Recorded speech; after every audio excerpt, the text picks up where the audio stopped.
Are you ready to die? Are you ready to face the imminent danger? This may sound like an unreal question, but the time will come, and it's not easy to listen to, or maybe for me to talk to, because it's a difficult situation. Until you face it, you may not know it. I went through various state of my life going through difficulties, and it was like reinventing my life every moment.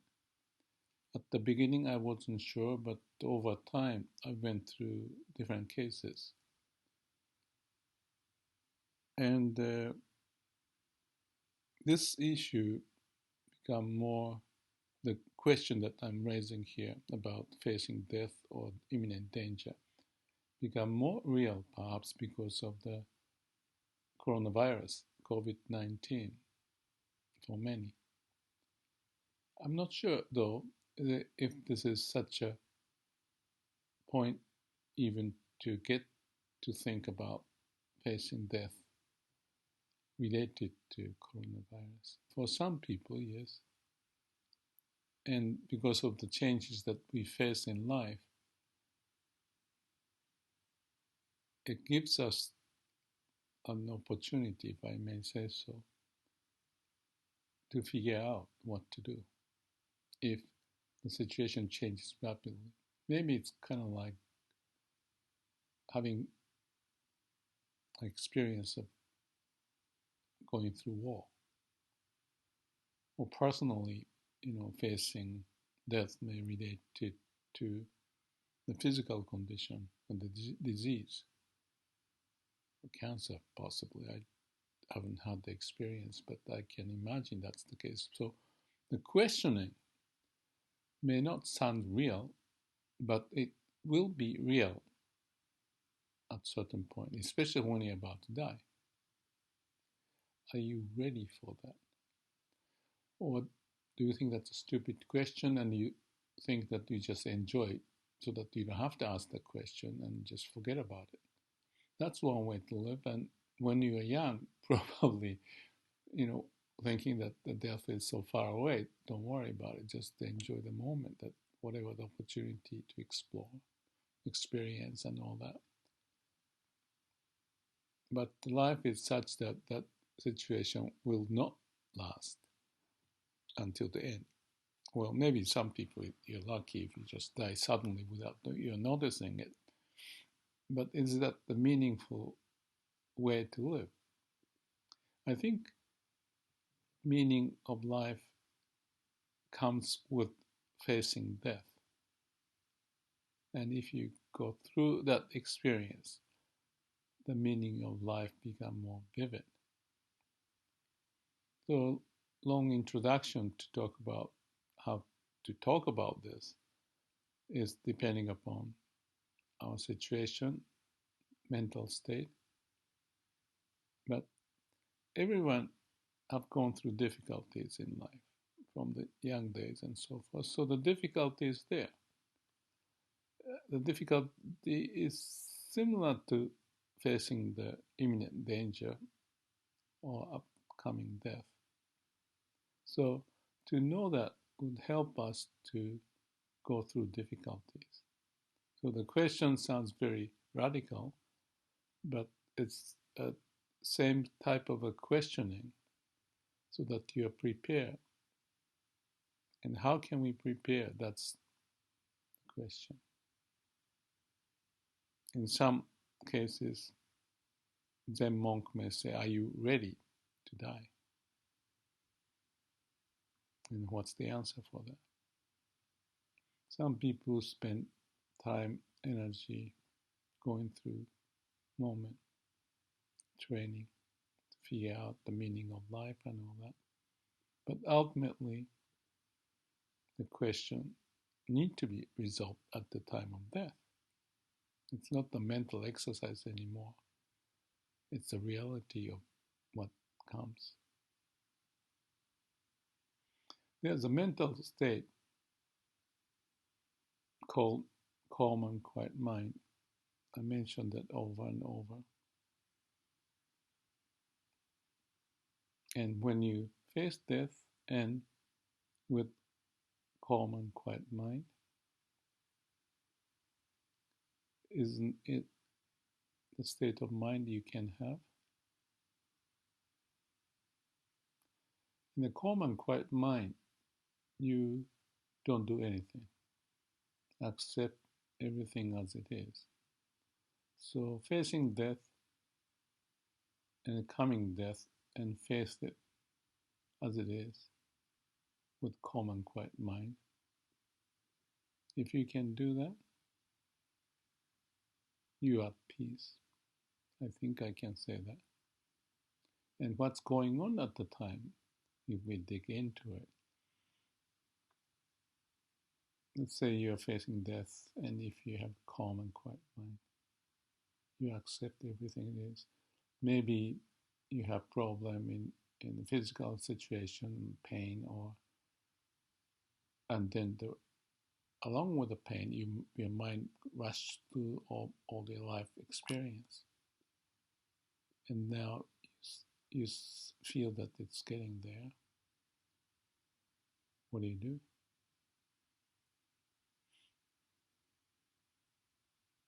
Zen koan in the questions in Zen is always driving people to face inevitable situation you cannot get out and then go through it. So it's like a preparation for death, imminent danger. And you live life with that state of mind. Therefore, all the emotional ups and downs, for example, would need to be or would be dealt with in the same attitude, same state of mind. And then that's related to liberated mind, liberation. So you are not disturbed as much as you may be disturbed by not having a calm and quiet mind. So it's a paradox. You're disturbed because you don't have a calm and quiet mind. That's kind of like a definition of calm and quiet mind. So the calm and quiet mind deal with imminent death, the danger, ups and downs of life. So it sounds radical, but it has a benefit if you to go through it and have some strong conviction or resolution or the way of handling it with calm and quiet mind. So I may have had several voice memos about calm and quiet mind, and I repeat using that term, but the core of that thinking, the point of calm and quiet mind that I'm sharing, is all tied to this basic situation when our mind can be upset and struggling, but still have the calm and quiet mind. Accept, let go, feel at peace as it is. So at that state, you're not seeking for solution. You can say that. Okay, you can seek for solution, but the imminent danger is you're facing the situation where you can't do anything. You can still struggle, or you can be calm and quiet. And bring that state, if you get that, to live your life throughout. So some people say, it's good to die before you live. Because if you're dead, you're more liberated, then you can go through life liberated.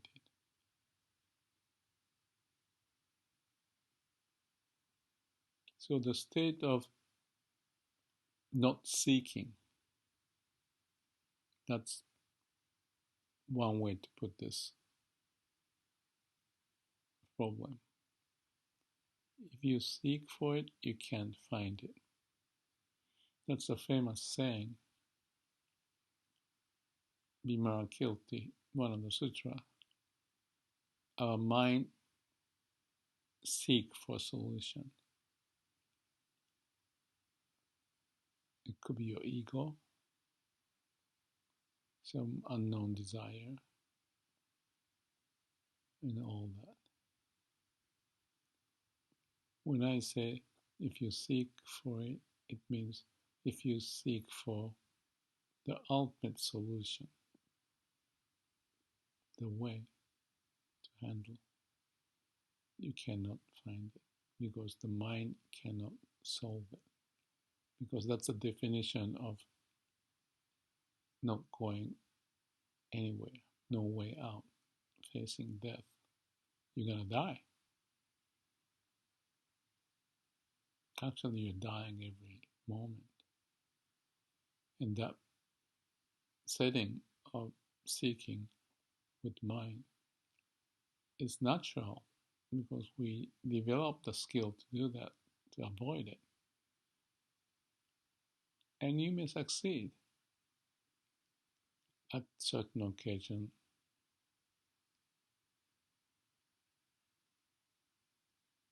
If the situation is not that imminent, you can play the game. But life and death situation,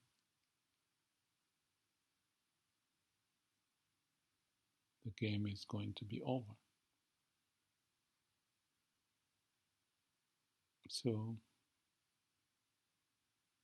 be prepared to die, face death is a good way to learn how to live. How to live in a liberated manner without getting caught up in our mind.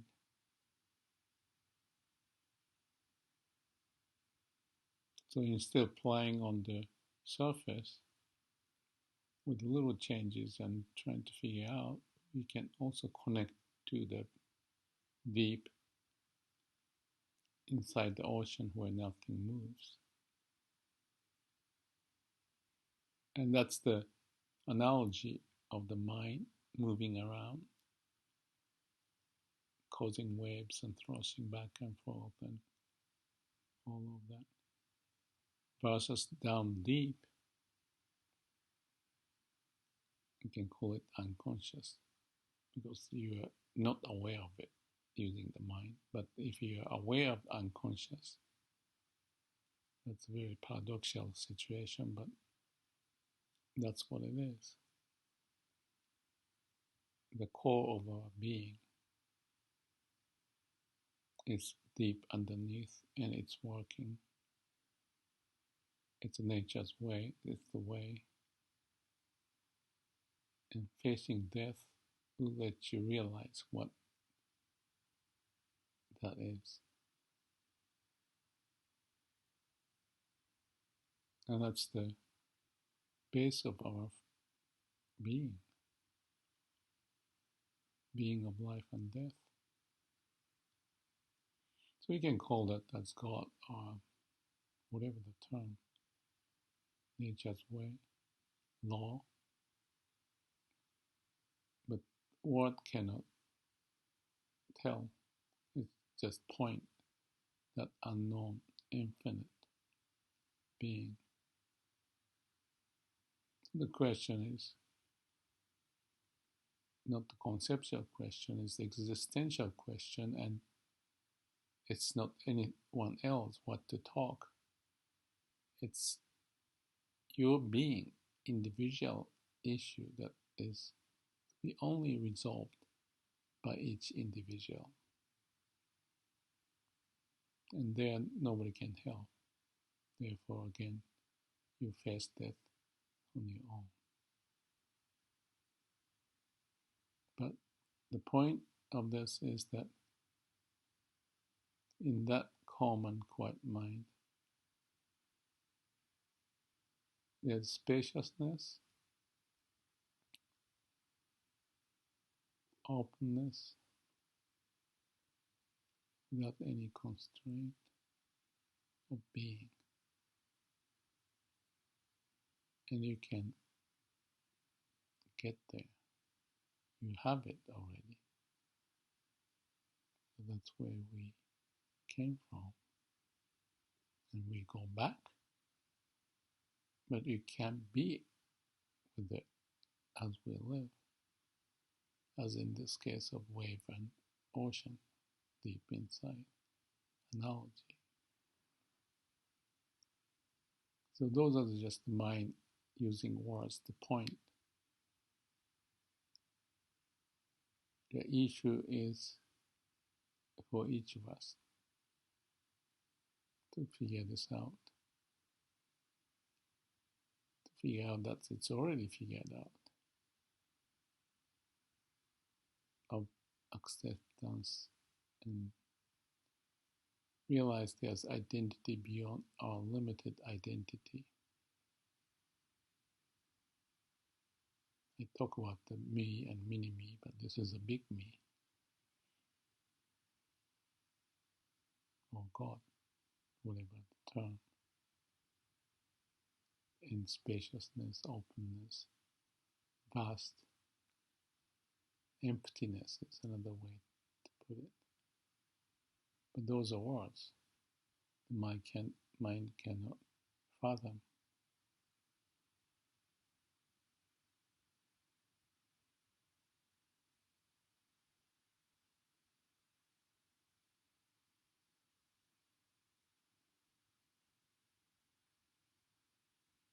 Be peaceful, calm, be ready, always, always,